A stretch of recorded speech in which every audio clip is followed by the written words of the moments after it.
परेश महाजन आणि रईस सर पंचांच्या भूमिकेमध्ये आपल्याला पाहायला मिळत आहेत. इथे मात्र हुकलेला आहे. तर दिव्या संघाने आपली एक संधी गमावलेली आहे आपण पाहतोय. आणि त्यानंतर मात्र भावाले बी संघाकडून सन ऑफ भावाले सूरज केने सज्ज होईल.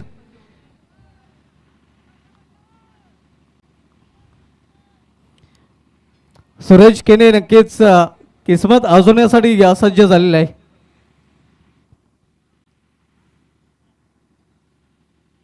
पुढच्या चेंडूवर स्टंप हिट दिले जाणार नाहीत या गोष्टीची देखील नोंद घ्यायची आहे.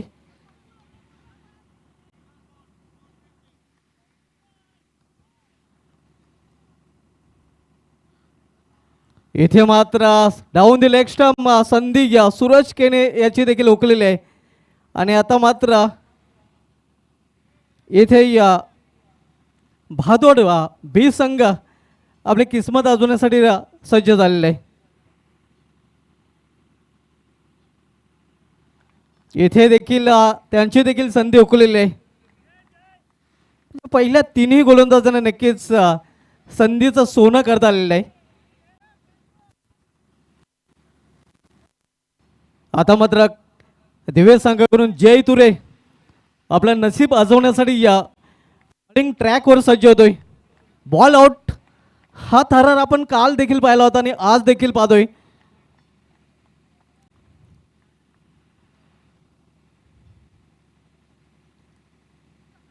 जय तुरे आपल्या भूमिकेवर हा देखील उतरला नाही खरे आणि त्याची संधी देखील हुकलेली आहे. नवनाथ मुकणे येतोय भावाले बी संघाकडून.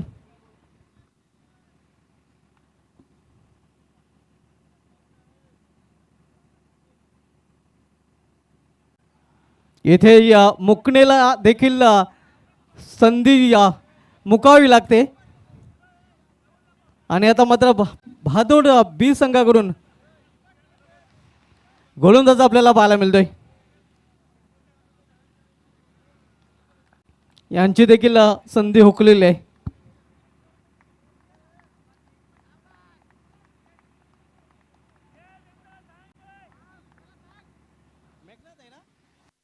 आता मात्र मेघनाथ गोंदली दिव्य संघाकडून आपल्याला पाहायला मिळतोय.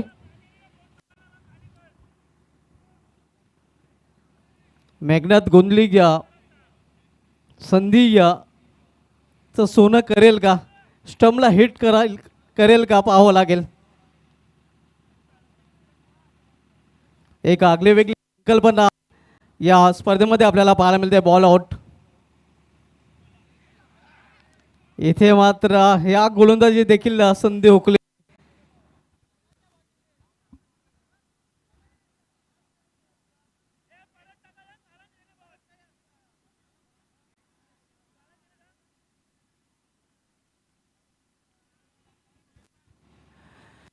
आता भावाले ब संघाकडून योगेश भालेकर आपल्याला गोलंदाजी मार्गावर पाहायला मिळतोय. आज मात्र आतापर्यंत एकही गोलंदाजाला निशाणा साधता आलेला नाही स्टंपचा.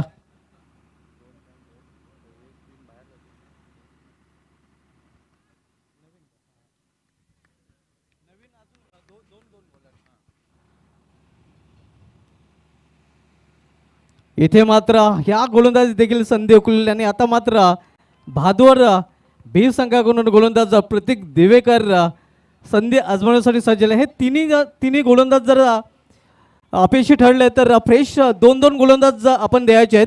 या तीन गोलंदाज व्यतिरिक्त आणखीन दोन गोलंदाजांना संधी दिली जाईल स्टंप हिट करण्याची. ती फ्रेश नावं द्यायची आहेत दोन गोलंदाजांची. आणि बाकी 9 जण बाहेर आहेत.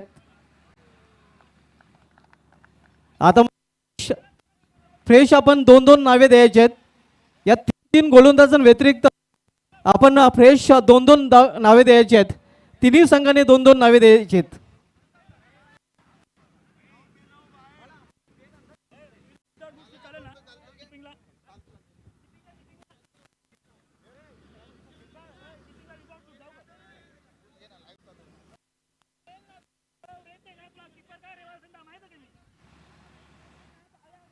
दोन फ्रेश नावे द्यायचे आहेत.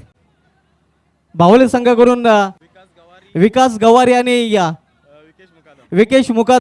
दोन संघाकडून बाला तरे आणि कनिष म्हात्रे. आणि आता मात्र दिव्य संघाकडून देखील दोन नावे द्यायचे आहेत.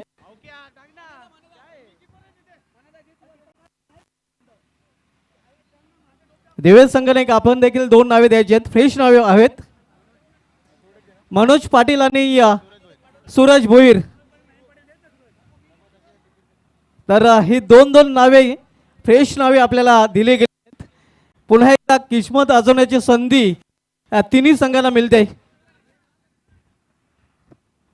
काल बामणडोंगरी संघाने अगदी संधीचं सोनं केलं होतं आणि या बॉलरच्या जोरावर त्या संघाने टॉप 8 मध्ये देखील क्वालिफाय केलं होतं. मात्र तिन्ही संघाने निराश होण्याचं कारण नाही, कारण पुन्हा एकदा आयोजकांनी तुम्हाला आणखीन संधी दिलेली आहे. आता मात्र दोन दोन गोलंदाज प्रत्येकी 3 संघाकडून पाहायला मिळते. म्हणजे 6 गोलंदाज आता किस्मत साठी सज्ज. देखिए, अगर ये बॉल आउट भी अनसक्सेस गया तो फिर तीनों टीम की जो किस्मत है वो चिट्ठी में कैद की जाएंगी. अगदी बरोबर. मग खुलजा सिमसिम. करेश म्हात्रे. करेश म्हात्रे देखील निशाणा साधू शकतात.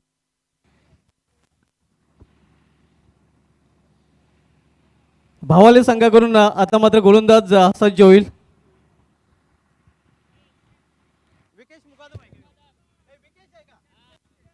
विकेश मुकादम. मुकादम आपला दमखम दाखवेल का पाहावं लागेल. विकेश मुकादम भावाले ब संघाकडून सज्ज होतोय. करेश म्हात्रे भादोड ब संघाकडून पाहायला मिळतं. त्यांनी या संधी गमावलेली आहे. इथे या मुकादम आपला दमखम दाखवू शकलेला नाही. दिवे गोलंदाज आपल्याला पाहायला मिळेल.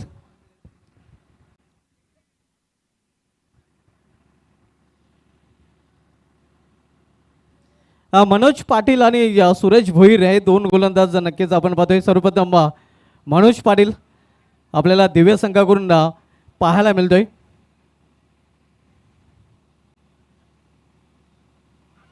इथे मात्र आपण पाहतोय मनोज पाटीलची देखील संधी हुकलेली आहे. शुभात धुमाल लगता नहीं ये उड़ाया. उड़ रही है लेकिन स्टंप से बेल्स नहीं उड़ रहे और स्टंप भी नहीं बिखर रहे.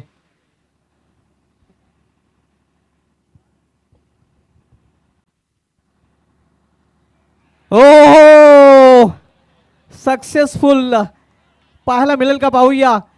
महाजन सर, काय या रिझल्ट काय.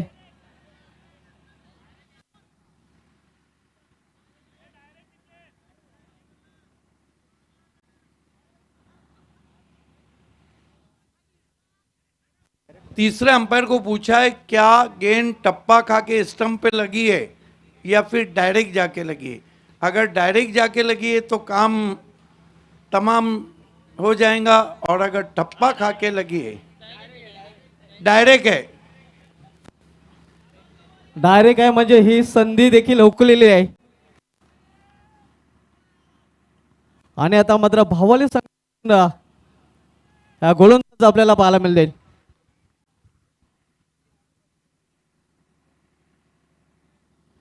गवारी. भाभी चिट्ठी लिख दो, चिट्ठी आई है. तर हा कार्यक्रम मात्र चिठ्ठ्यांना द्वारेच केला जाईल. चिट्ठी बिल्कुल ओके है. एक एक बचा है क्या. सूरज भोईर आखिरी बचा है. दीवे वाले, अगर दीवे वाले के इस खिलाड़ी ने स्टंप उड़ाया ना तो सुबह तक नहीं सोएंगे.